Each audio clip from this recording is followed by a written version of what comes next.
इस कहानी की शुरुआत होती है साउथ कोरिया के एक छोटे से गांव से। इस गांव का नाम है असान। इस गांव में बहुत ही अच्छे और बहुत ही मेहनती लोग रहते हैं। मिलिए इस शख्स से, इनका नाम है जैकी। ये अपने परिवार के साथ इसी गांव में रहते हैं। जैकी खेती बाड़ी करके जैसे तैसे अपने परिवार को पालता है। परमात्मा की देन से एक दिन उनके घर में एक नन्हे से बच्चे का जन्म होता है, जिसे वो लोग प्यार से जंकुक कहकर पुकारते हैं। जिस रात जंकुक का जन्म हुआ वो अमावस की रात थी और उसी रात पड़ोसी गांव में एक और बच्चे ने जन्म लिया। अमावस की रात में जन्म होने की वजह से उन दोनों बच्चों का भाग्य एक दूसरे से जुड़ा हुआ था। आखिर वो दूसरा बच्चा कौन था जिसका भाग्य जंकुक के साथ जुड़ा हुआ था? इस बड़े से झरने के पीछे बसा है एक बहुत ही खूबसूरत गांव। इस खूबसूरत गांव का नाम है साबुक। ये है सियोंग जो इस गांव के मुखिया हैं। सियोंग का उसके गांव साबुक में बहुत बोलबाला है। जिस रात जंकुक का जन्म हुआ उसी रात सियोंग के घर में भी एक नन्हे बच्चे ने जन्म लिया। जब इस बच्चे का नामकरण हो रहा था तब अचानक ज्योतिष बोल पड़ा, सियोंग रुको, ये बच्चा अद्भुत है जिसके बुलंद हौसलों को अमावस की काली घनी अंधेरी रात भी नहीं तोड़ सकी। इस बच्चे का नाम सिर्फ और सिर्फ वी होना चाहिए।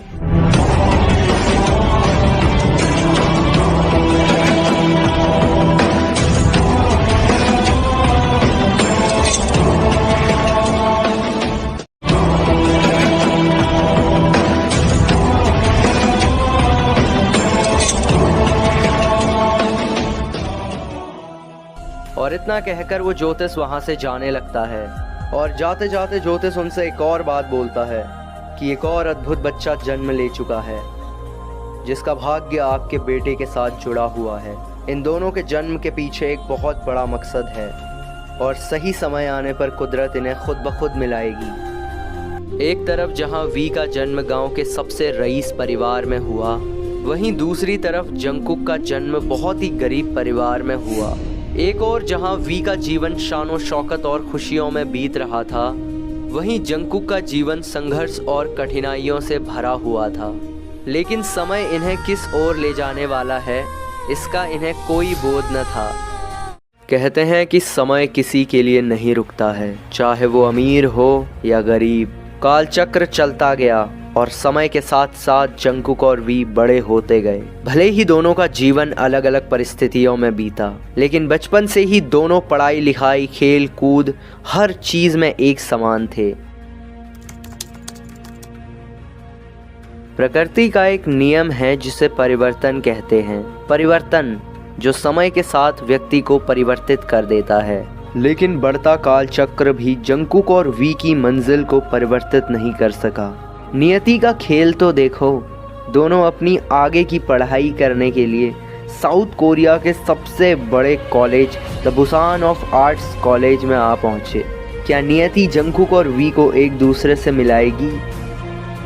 बुसान आर्ट्स ऑफ कॉलेज में एडमिशन लेने के बाद जंकुक और वी दोनों एक ही हॉस्टल में रहने लगे। जहां वी रूम नंबर 101 में रहता था, वहीं जंकुक रूम नंबर 103 में रहता था। दोनों एक दूसरे के इतने करीब तो रहते थे, पर दोनों में अभी तक दोस्ती नहीं हुई थी। तभी एक दिन अचानक हॉस्टल के सीनियर्स ने अपने जूनियर्स की रैगिंग करना शुरू कर दिया। जंकुक बहुत भोला भाला था, इसीलिए हॉस्टल के सभी सीनियर्स उसके भोलेपन का फायदा उठाकर उसे बहुत परेशान करते थे और उससे अपने सारे काम कराते थे। वहीं दूसरी तरफ वी के हौसले इतने बुलंद थे कि सीनियर्स तो क्या, कोई भी वी को परेशान करने की हिम्मत नहीं करता था। धीरे धीरे करके वी के किस्से पूरे कॉलेज में फैलने लगे और वी को कॉलेज में हर कोई जानने लगा। कुछ दिनों बाद अचानक कॉलेज में जंकुक के चर्चे वी से भी ज्यादा होने लगे। आखिर जंकुक ने ऐसा क्या कर दिया जिससे वो पूरे कॉलेज में इतना पॉपुलर हो गया? जानेंगे अगले एपिसोड में।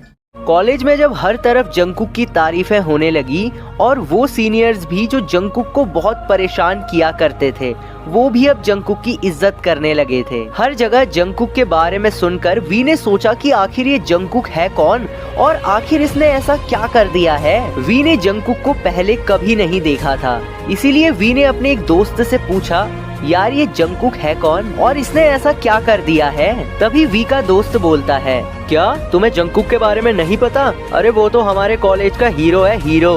तुम्हें पता है भी, जो हमारे कॉलेज के बगल में नदी है ना, उस नदी में हमारे कॉलेज की एक लड़की गिर गई थी, लेकिन कोई भी उस लड़की को बचाने के लिए आगे नहीं आ रहा था। तभी उस भीड़ में से अचानक जंगकुक नदी में कूद गया और उसने अपनी जान पर खेलकर उस लड़की की जान बचा ली। तभी पूरे कॉलेज में जंगकुक की इतनी तारीफें हो रही हैं। लेकिन जंगकुक ने जिस लड़की की जान बचाई, आखिर वो लड़की थी कौन, जानेंगे अगले एपिसोड में।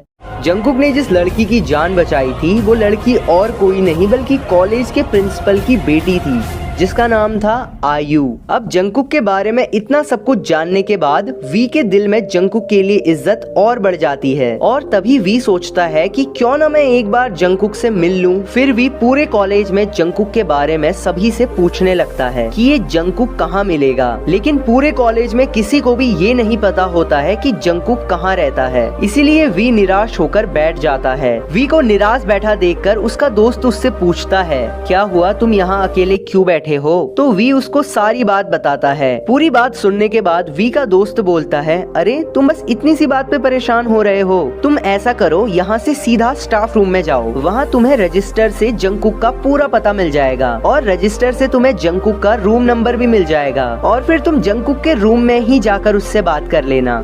इतना सुनकर वी सीधा स्टाफ रूम में जाता है और जब वी रजिस्टर खोल के देखता है तो वो खुशी से झूमने लगता है और सोचता है कि अरे यार, ये तो मेरे बगल वाले रूम नंबर 103 में रहता है और कॉलेज की छुट्टी होने के बाद मैं जंगकुक के रूम में जाकर उससे मिल लूंगा। इतना सोचकर वी अपनी क्लास में वापस आ जाता है और वी जैसे ही अपनी क्लास में वापस आता है तो उसे पता चलता है कि आज तो उनका रिजल्ट आने वाला है और जैसे ही वी को इस बारे में पता चलता है तो वो घबराने लगता है और सोचता है कि पता नहीं यार, मेरा रिजल्ट कैसा रहेगा, मैं क्लास में फर्स्ट आ भी पाऊंगा या नहीं। वी ऐसा इसीलिए सोच रहा था क्योंकि वी आज तक हमेशा अपनी क्लास में फर्स्ट ही आता था और दूसरी बात, वी इसीलिए भी घबरा रहा था क्योंकि ये कॉलेज वी के लिए पूरी तरह से नया था। वी ये सोच ही रहा था, इतने में क्लास में टीचर आ जाते हैं और फिर वो रिजल्ट अनाउंस करने लग जाते हैं। आखिर क्लास में फर्स्ट कौन आएगा, जानेंगे अगले एपिसोड में।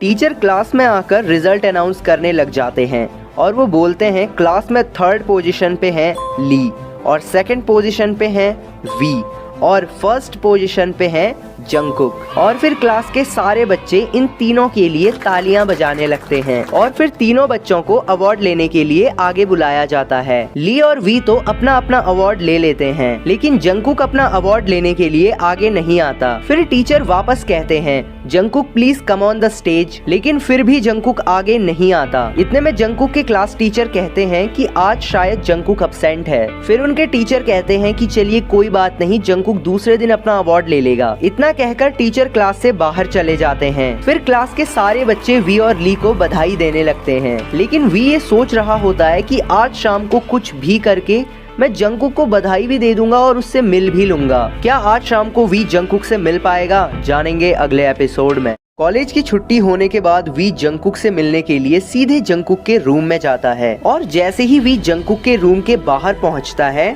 तो वो देखता है कि जंगकुक तो अभी पढ़ाई करने में व्यस्त है। तो वी सोचता है कि नहीं यार, अभी मुझे जंगकुक को डिस्टर्ब नहीं करना चाहिए क्योंकि वो अभी पढ़ाई कर रहा है। फिर वी वहाँ से अपने रूम में वापस चले जाता है और फिर वी अपने रूम में जाकर पढ़ाई करने लग जाता है। पढ़ते पढ़ते वी सोचता है कि अब डिनर करने के बाद ही मैं जंगकुक से मिलने जाऊंगा और फिर कुछ देर बाद डिनर का टाइम भी हो जाता है। डिनर करने के बाद वी सीधा जंगकुक के रूम में जाता है और देखता है कि जंगकुक तो वहाँ है ही नहीं। तब वी सोचता है कि शायद जंगकुक डिनर करने देर से गया होगा, इसीलिए वी जंगकुक के रूम के बाहर जंगकुक का इंतजार करता है। कुछ टाइम बाद सारे स्टूडेंट्स डिनर करके अपने अपने रूम में आ जाते हैं, लेकिन जंगकुक अभी तक अपने रूम में नहीं आया। इसीलिए वी जंगकुक को ढूंढने के लिए डाइनिंग रूम में जाता है। डाइनिंग रूम में पहुंचकर वी देखता है कि यहाँ तो कोई भी नहीं है।